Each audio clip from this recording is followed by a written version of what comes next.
Umabot na ng 2.63 billion pesos ang halaga ng pinsala sa agrikultura ng El Nino ayon sa Department of Agriculture. Halos 20 lugar na sa bansa ang nagdeklara ng state of calamity at posible pang madagdagan yan. May report si Tina Panganiban Perez.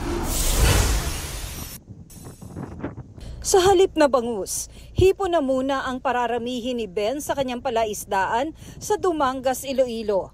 Dahil kasi sa init, nangamatay ang ilan niyang alagang bangus. Mahina ang pagdako nila. Subong kayo tiba mo, singkal ang dagat mo, bait. Bait ang lablab, hindi na makakaon mayo.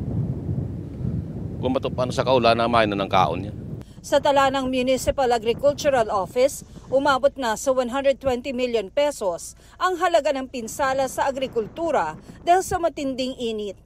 Isa ang Dumanga sa 4 na bayan sa Iloilo na nagbabalak magdeklara ng state of calamity dahil sa epekto ng El Nino.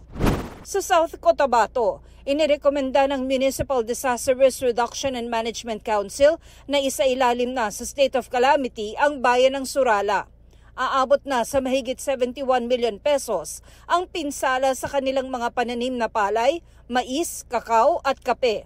Pero kailangang pasok sila sa criteria para makapagdeklara ng state of calamity. Dapat 15% ng population ay apektado, 30% ng kabuhayan ay apektado at may structures or vital installations na dapat din apektado.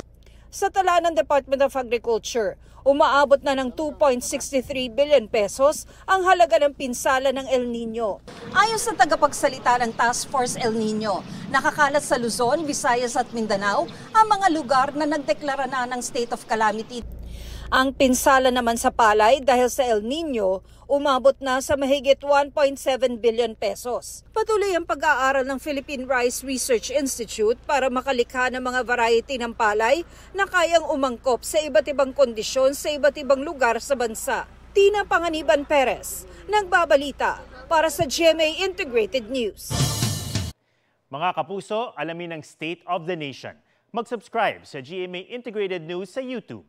Sa ating mga kapuso abroad, samahan niyo kami sa GMA Pinoy TV at sa www.gmanews.tv.